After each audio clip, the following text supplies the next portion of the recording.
शीर्षक एक पिता की चुप कहानी। कभी आपने गौर किया है, माँ अक्सर रोती हुई दिख जाती है, लेकिन पिता शायद ही कभी रोते हुए दिखाई देते हैं। क्या इसका मतलब ये है कि उन्हें दर्द नहीं होता?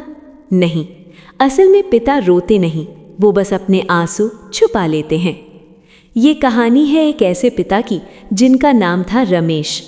रमेश एक साधारण आदमी थे, न कोई बड़ी नौकरी न कोई बड़ा घर। वो रोज सुबह 6 बजे उठते, जल्दी जल्दी तैयार होते और काम पर निकल जाते। उनका काम आसान नहीं था, दिन भर मेहनत, धूप, पसीना और थकान। लेकिन जब वो शाम को घर लौटते तो उनके चेहरे पर हमेशा मुस्कान होती थी। क्यों? क्योंकि घर में उनका छोटा बेटा उनका इंतज़ार करता था। उसका नाम था रोहित। रोहित जब भी अपने पिता को देखता, दौड़कर उनके पास आता और गले लग जाता। रमेश की सारी थकान उस एक पल में ख़त्म हो जाती। लेकिन रोहित छोटा था, उसे ये समझ नहीं आता था कि उसके पिता उसके लिए कितनी मेहनत करते हैं। एक दिन रोहित ने अपने पिता से कहा, पापा, मेरे सारे दोस्तों के पास नई साइकिल है, मुझे भी चाहिए। रमेश ने मुस्कुराकर कहा, ठीक है बेटा, जल्द ही दिला दूंगा। लेकिन सच ये था कि रमेश के पास इतने पैसे नहीं थे। उस रात जब सब सो गए, रमेश चुपचाप बैठे रहे। वो सोच रहे थे, कैसे भी करके अपने बेटे का सपना पूरा करना है। अगले दिन से उन्होंने और ज़्यादा मेहनत करना शुरू कर दिया। दिन में अपनी नौकरी और रात को अतिरिक्त काम। कई बार वो इतने थक जाते थे कि उनके पैर जवाब दे देते थे, लेकिन फिर भी वो रुकते नहीं थे, क्योंकि उन्हें अपने बेटे की मुस्कान याद आ जाती थी। कई हफ्तों की मेहनत के बाद आखिरकार वो दिन आ गया। रमेश ने पैसे जोड़ लिए थे। वो बाजार गए और एक सुंदर लाल रंग की साइकिल खरीदी। जब वो साइकिल घर लाए तो रोहित की खुशी का ठिकाना नहीं था। वो बार बार अपने पिता को गले लगा रहा था। उस दिन रमेश की आंखों में आंसू थे, लेकिन उन्होंने जल्दी से उन्हें पोंछ लिया, क्योंकि पिता रोते नहीं, वो बस चुपचाप खुश हो लेते हैं। सालों बाद रोहित बड़ा हो गया।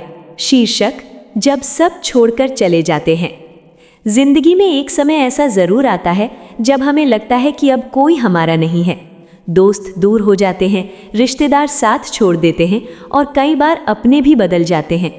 ऐसे ही समय से गुजर रहा था आदित्य। कुछ साल पहले तक उसकी जिंदगी बहुत अच्छी थी, अच्छे दोस्त, अच्छी नौकरी और बड़े सपने। लेकिन अचानक सब कुछ बदल गया। नौकरी चली गई, दोस्तों ने फ़ोन उठाना बंद कर दिया। जो लोग कभी कहते थे हम हमेशा साथ हैं, वो धीरे धीरे दूर हो गए। आदित्य हर दिन सोचता, क्या सच में मैं इतना अकेला हूँ? एक दिन वो पार्क में बैठा था।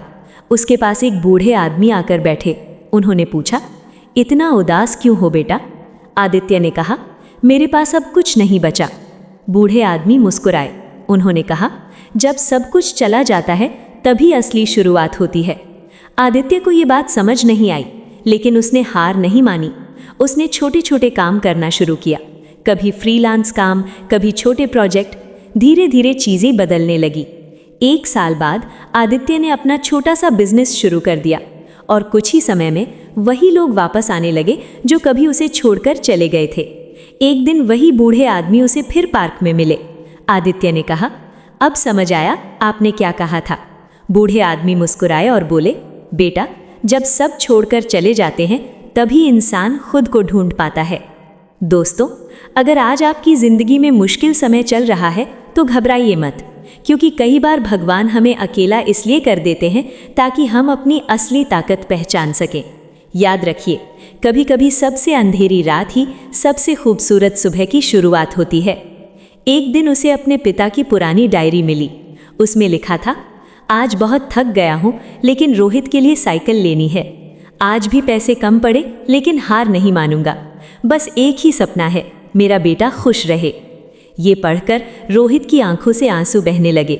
उसे समझ आ गया कि उसके पिता सिर्फ साइकिल नहीं ला रहे थे, वो अपने सपनों की कीमत चुका रहे थे। दोस्तों, हम अक्सर अपने पिता की मेहनत को समझ नहीं पाते, लेकिन सच ये है, इस दुनिया में सबसे मजबूत इंसान पिता ही होते हैं। वो टूटते भी हैं, थकते भी हैं, लेकिन फिर भी अपने परिवार के लिए खड़े रहते हैं।